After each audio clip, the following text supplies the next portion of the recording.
tweyongeddeyo n'okubuuza kw'enjawulo n'okuddamu.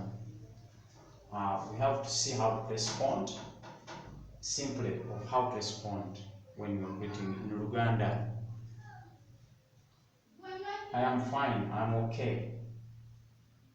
Tuddamu ndi bulungi.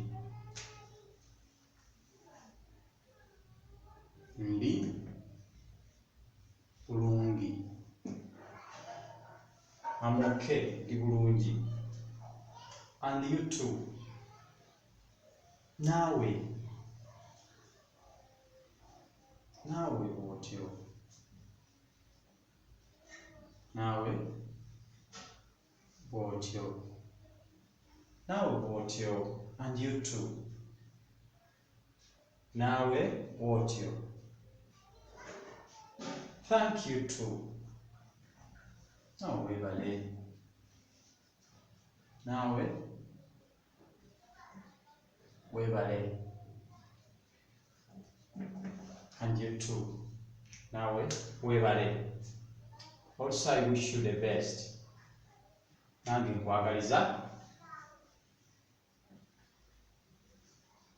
Nkwagaliza birungi.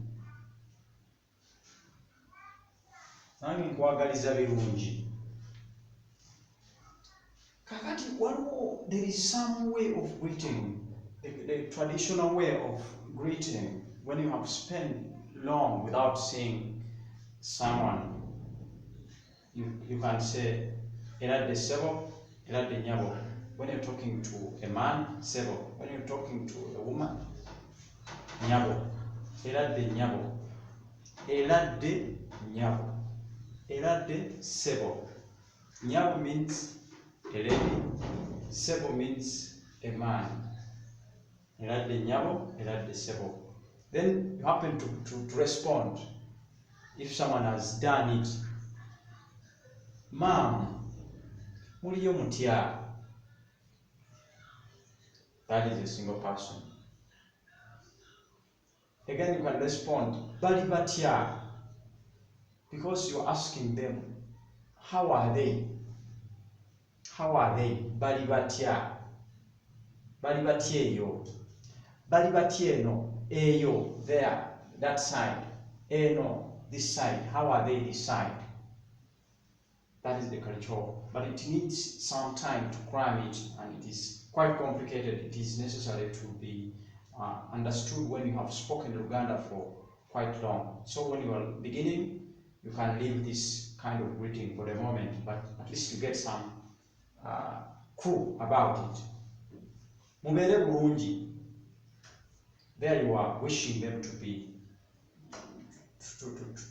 okay. Mubeere bulungi. Mweraba. Bye. Mubeere bulungi. Mubeere bulungi.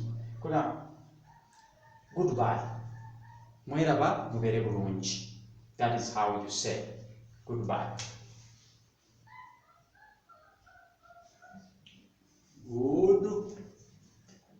Goodbye. Mubeere bulungi. Mweraba.